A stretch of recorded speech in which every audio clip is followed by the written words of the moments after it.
watching closely. What's the secret, Max?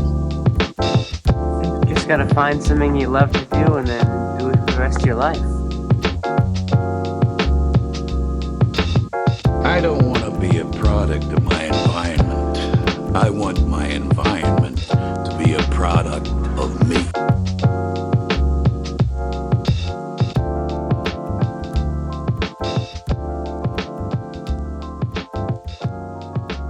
Hello, and welcome to the Establishing Shot, a podcast where we do deep dives into directors and their filmographies. I am your host, Eli Price, and we are here on episode 94 of the podcast. This week, we are going to be reaching back all the way to episode 5 and replaying a movie draft we did way back then that accompanied the Life Aquatic with Steve Zissou, and that was in a movie draft of underwater scenes. And so I did that with my guest for that episode, Jean-Pierre Boudreaux, JP, and he's a regular guest, so you may recognize him. But yeah, that episode, if you're watching the video version, it is kind of all over the place with the video and audio. There were some huge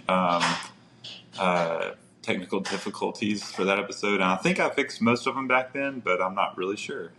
So I hope you enjoy the episode. You might hear my kids playing in the background. That's how it goes sometimes.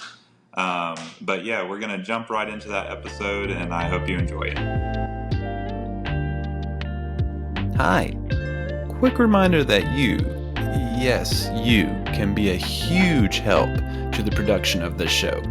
If you visit establishingshotpod.com/donate, you'll find out how to join the Establishing Shot family through some giving tiers starting as low as $5 a month. You heard that right, only $5 a month. And not only will you be helping me keep the show going, but you'll also get some perks yourself, like early and ad-free episodes, bonus episodes, access to a Discord server where we can chat it up about the show and movies in general, and more. Might even let you choose a movie for me to review for the show. Check out that link in the show notes to learn more. Back to the show. We're gonna move now into our movie draft. All right, segment. I'm ready. I spent like half an hour putting together a list. Yes, I love it. Because I was like, I want to have some ready to go that aren't like the popular ones, just in case. Yeah. So this is going to be an interesting one. I think this is going to be the most like strange one we've done so far. The other ones have been pretty typical. So, but yeah. So today, just kind of along the same theme as covering the Life Aquatic with Steve Zissou, we're going to do a draft of movies with significant scenes that occur underwater.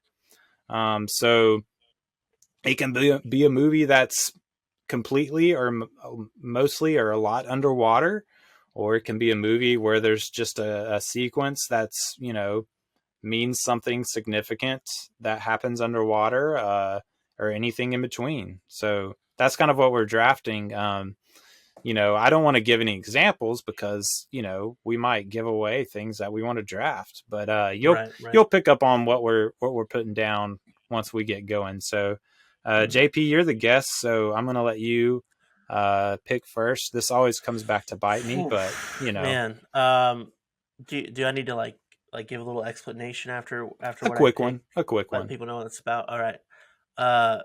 I'm just gonna say you may like the ones that I really want to choose from. If you don't choose from, there's gonna be a bit of a theme here. Okay, I like it. But my first choice is gonna be the movie Underwater from 2020. Nice. Starring Kristen Stewart and a bunch of other people. I never saw that. They are researchers on like this like deep sea research facility, and chaos ensues. It's a little monster action. It's a good time. It's a good time. It's like one of those movies where like, I expected it to be like okay, but it actually was like pretty good. It's a fun movie. Highly recommend. Yeah.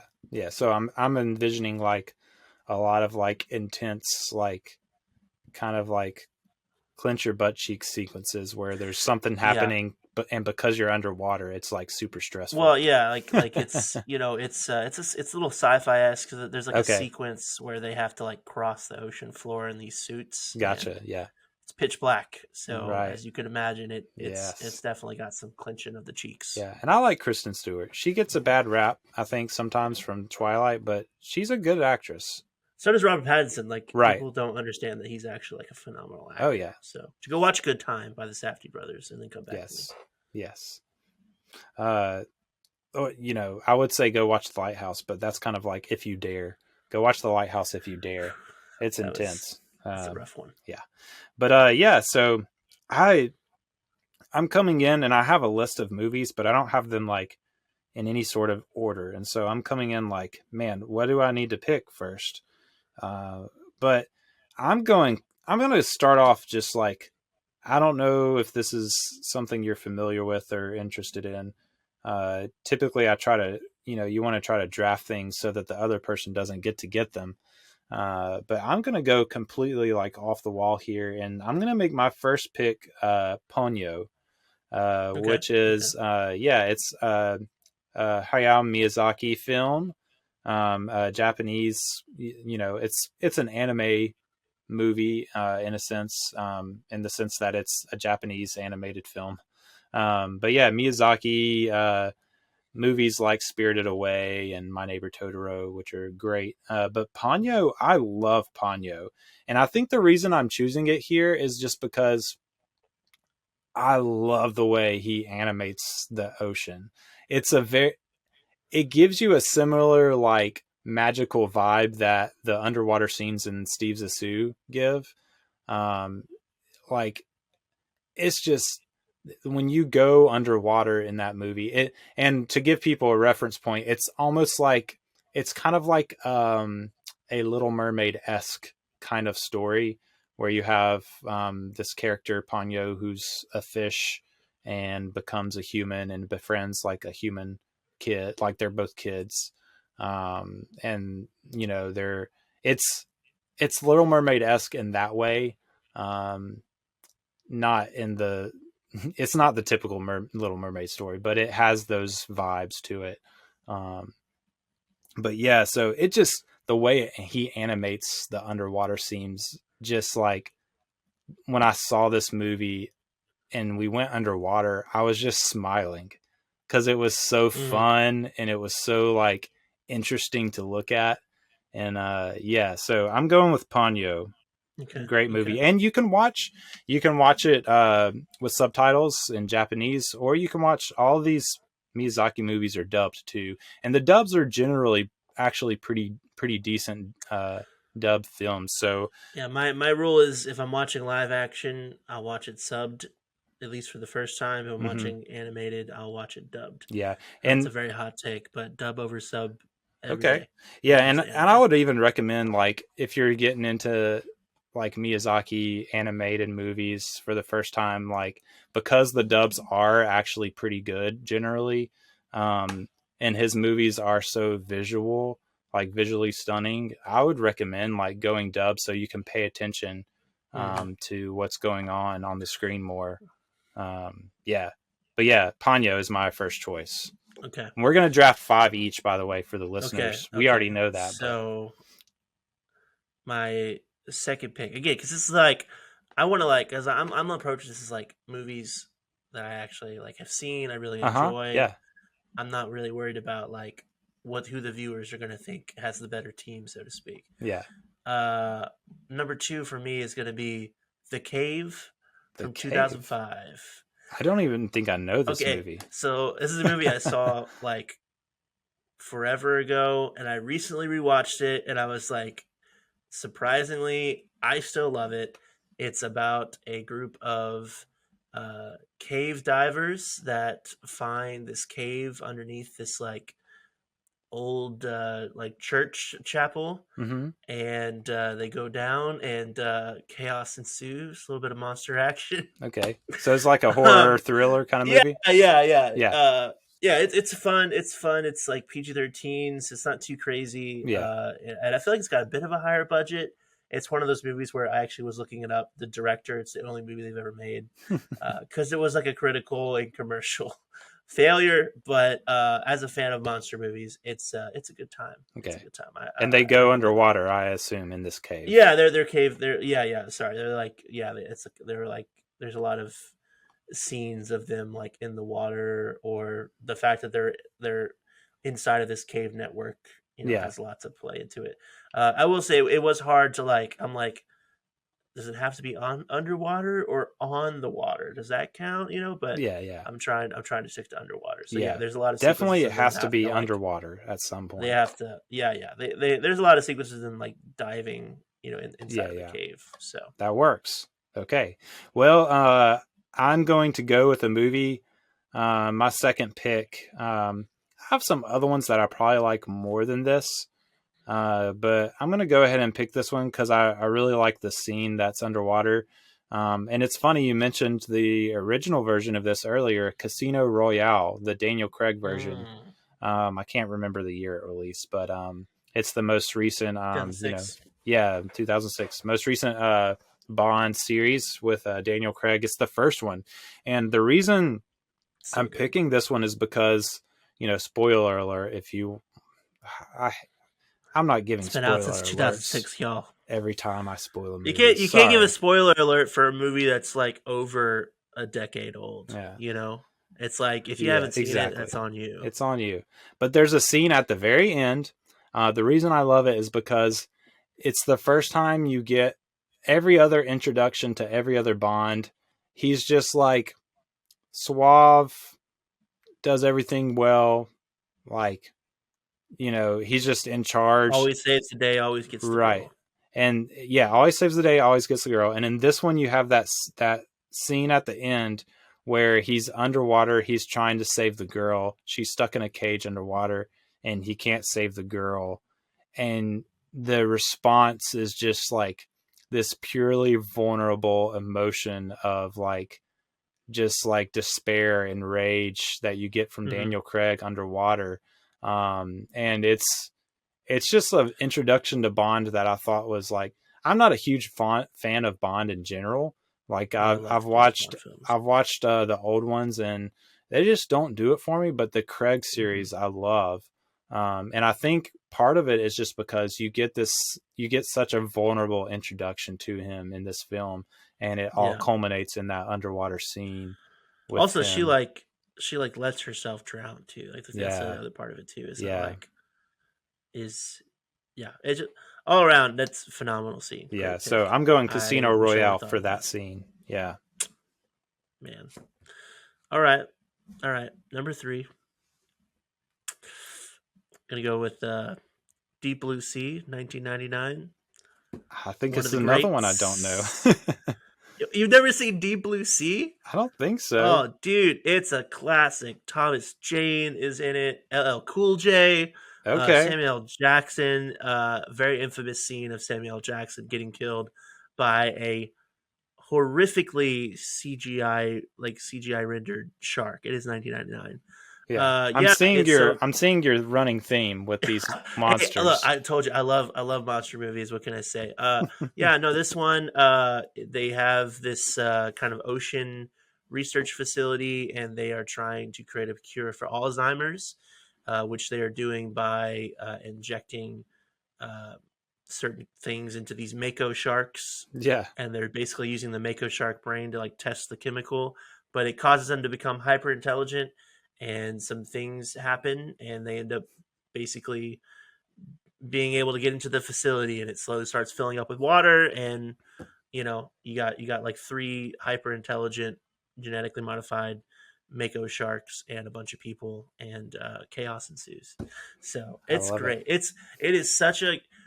I'll give you one really fun fact about it, is that there is a character in the movie, the lead female scientist, who her character name and actress name is, I can't remember right now, but originally this character survives the movie, and test audiences hated this character so much.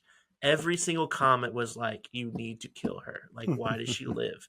They had some more colorful things to say that I'm not going to say here. Yeah. And so they actually reshot the ending to allow her to die because everyone felt so strongly about it. That's And when awesome. you watch the movie, you'll get a sense of why. But yeah, it's just a fun time. It's just a great like classic, like, 90s monster film. So yeah. I dig it. That's awesome. Yeah, so I'm going with this one. The reason I'm going with this movie is there's only like one small little like part where they're underwater that I can think of. But it was my favorite movie last year, and I just loved it so much. So I wanted to take this chance to highlight it. It's After Sun. It's a movie. It actually got Paul Mescal got nominated for supporting actor. I've heard a lot of good things about it. I haven't gone around and seen it. It's a first feature film by a director named Charlotte Wells. It's great. It's kind of like this. It's about this girl and her dad on this vacation, and it's you kind of realize like fairly early on that you're kind of seeing it. It's a memory, like it's her older, and she's thinking back and watching these old tapes, like home video tapes of her and her dad on this like kind of like a vacation where they last like had a strong relationship. You get the sense of, and her kind of reflecting on that and what it means. And there's this scene where they're underwater. You see them and they have those underwater cameras. Kids these days, I don't know if they are going to understand this, but they're basically like disposable cameras, but they were underwater versions. Yeah. They had those back in the day. They were like full, like a ton of them in the little surf shops at the beach, in beach towns. But yeah, so yeah, they're in the pool, like underwater, taking pictures of each other. And it just kind of highlights that nostalgia of her looking back, but also like, it kind of like is that, almost metaphor of like capturing the moment, like trying to remember that moment sort of thing. So yeah, it's a very short little sequence of underwater. So, I'm sneaking it in here, but I just love the movie that I wanted to highlight it here. After Sun. Okay. All right. So number 4, and this is super relevant because the trailer for the sequel just dropped, and I'm very excited. All right. I'm going to go with The Meg from 2018. The Meg. This one I do know, but I haven't seen. The Jason Statham absolute powerhouse. This movie, it's interesting to me. I feel like people didn't really like it as much as they could have, because it's like a US Chinese production. Mm-hmm. As someone who watches like a lot of foreign films, like I can kind of pick up on it, but it's definitely has some of that awkwardness that like watching a Chinese film can have sometimes. Yeah. But it was just, man, it's so much fun. Jason Statham gets to fight a megalodon. I mean, what more do you want? Yeah. And awesome. The sequel looks bigger and more ridiculous in the best way. So I've heard that this is actually secretly pretty good. Like, it doesn't have good ratings really at solid. All. It's just it's a dumb movie. Yeah, sure. But like, it's just a fun time. Like, it's literally like, it's a turn your brain off, pop some popcorn, and have a good time watching Jason Statham fight a megalodon. It's good. Yeah, so that's awesome. My 4th pick here is going to be, anytime I get the chance, I'm pretty sure I picked this movie for a different draft a couple of episodes ago, but anytime I get the chance to draft it for any reason, I'm going to, because I love Paddington 2. It's such a great movie. But there's a scene, where Paddington is stuck in a car, and he's needing to be rescued, of course. And, it's the, who is it? It's Sally Hawkins' character, who plays Mrs. Brown, goes and saves him. And yeah, I just love Paddington 2. And, that's a good sequence. It's a good little rescue sequence. But have you seen the Paddington movies? I've not seen either, but I know a lot of people unironically say like they're some Oh of the yeah, best movies ever it's made. not ironic. I love them. Like unironically, they have like 100% on Rotten Tomatoes. Both. Yes. Not that I like take Rotten Tomato scores that Sure. seriously, But yeah, Paddington. It's funny. Paddington 2 is actually like it has a very Wes Anderson feel to it. Not so much in like the humor necessarily, but in the way it's shot. It kind of has that Wes Anderson kind of detail and color to it. So, but yeah, Paddington 2 is a great movie and has a great little underwater scene. So, all right, where are you going? Number 5, last pick. Oh man, I'm expecting another. I'm going to be disappointed if it's not another monster. I'm looking at my. I honestly, like I said, like I made a list. I have some of the more popular ones on here just so I could have them on hand. But I'm like I said, I'm just making a list of movies that I like where a lot of it's like underwater or whatever. Yeah. Well, part of this is like people are going to hear things and be like, oh, I might be interested in that. Yeah. Go check it out. Okay. I'm stuck between two, but one of them is pretty popular. So the other one I'll go with, my last pick, I'm going to go with The Shallows for 2016. Okay. Blake Lively is a surfer stuck on a rock after she had a bit of an accident while surfing.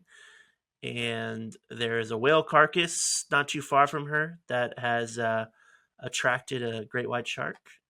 And she's stuck on this rock in the middle of this little lagoon in the shallow area. Everyone's left the beach, and she basically has to figure out how to survive.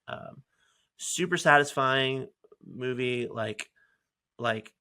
Firstly, it's like one of those movies where like she makes a lot of really smart decisions, and you gotta love in a movie, especially like a quote unquote horror thriller, although it's like not really scary at all. Yeah. But you just gotta love when like a character makes a smart decision, especially a female lead character who's like a very obviously very attractive person. Like there's like certain assumptions about she's gonna be really dumb, but yeah, makes a lot of really smart decisions.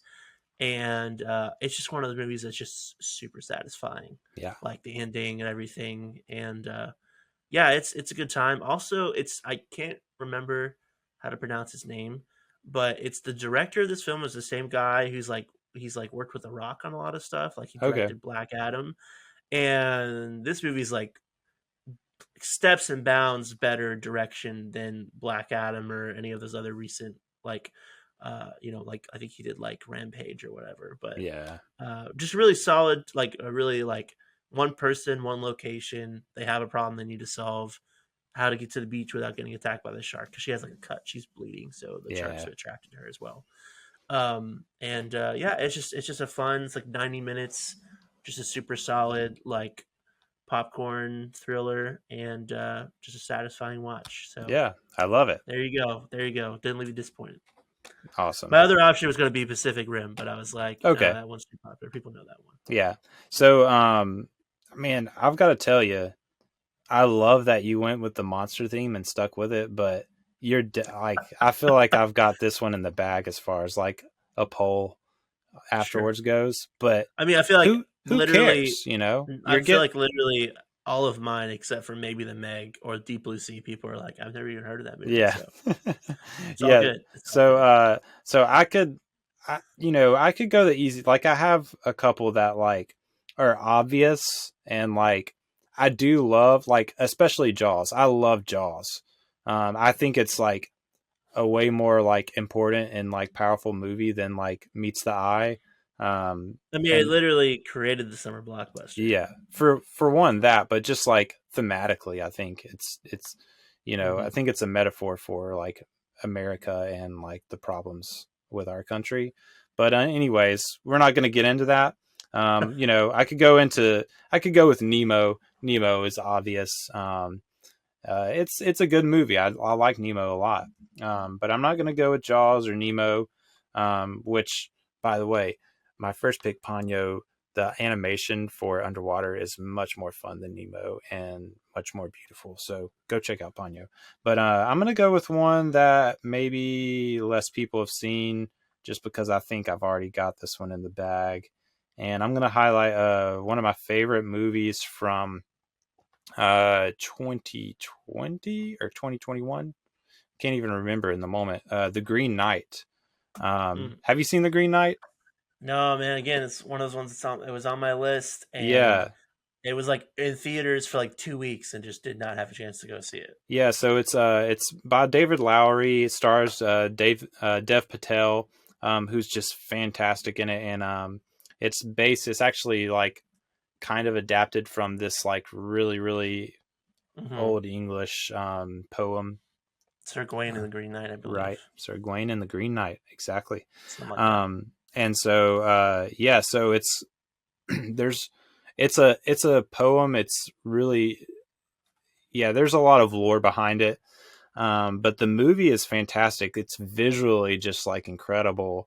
But yeah, he's basically, it's a typical sort of like, you know, chivalric journey, knight's journey kind of movie where it's like episodic.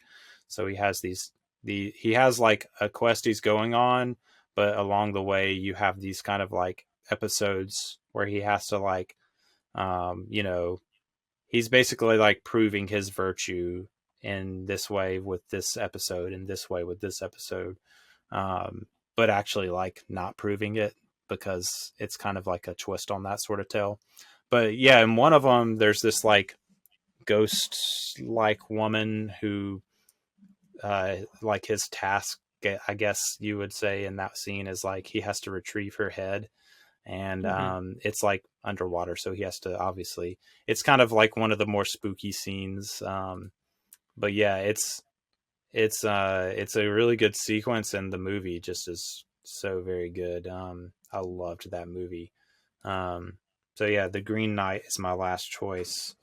Again, partly because it does have a good underwater scene, but also because I wanted to highlight a really good movie. So, well, what if I would have known, I could have gone with movies that only had one scene underwater.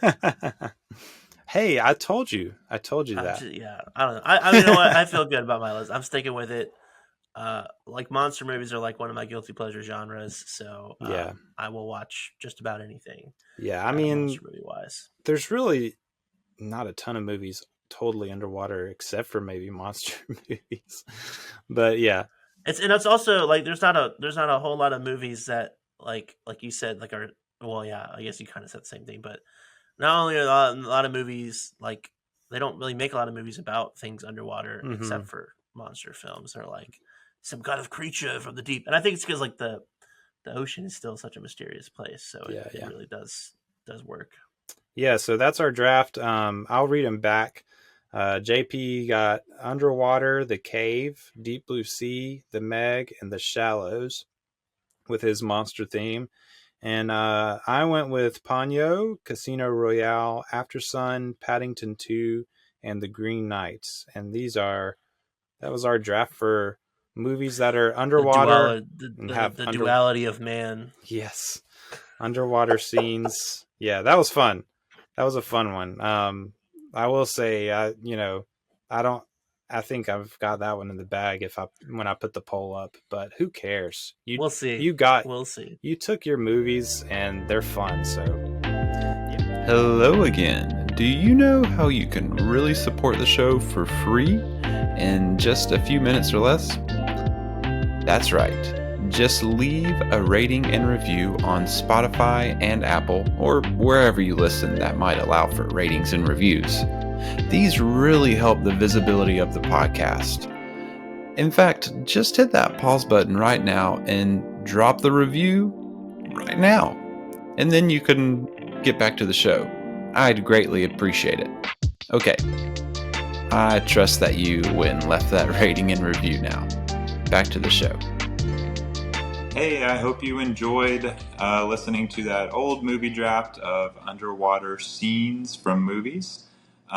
We are going to be getting back into Spielberg a little bit next week with a sort of Spielberg intermission episode. We're going to be looking back on his movies that we've already covered from the 90s and 2000s. And looking forward to the movies we're going to be covering in the 2010s and 2020s that Spielberg has directed. So I hope you look forward to that. And in a few weeks, actually a couple weeks after today, I believe we're going to be finally covering Oppenheimer, rounding out all the Nolan films so far. It's been a while, so we have. I think it's a good distance to be able to cover that. So, looking forward to that. But that is all we have for this week. For JP Boudreaux, who was a guest on that old episode, and for me, Eli Price, you've been listening to The Establishing Shot. We'll see you next time. We were happy here. For a little while. But look, I figure it this way. Better to be king for a night than schmuck for a lifetime.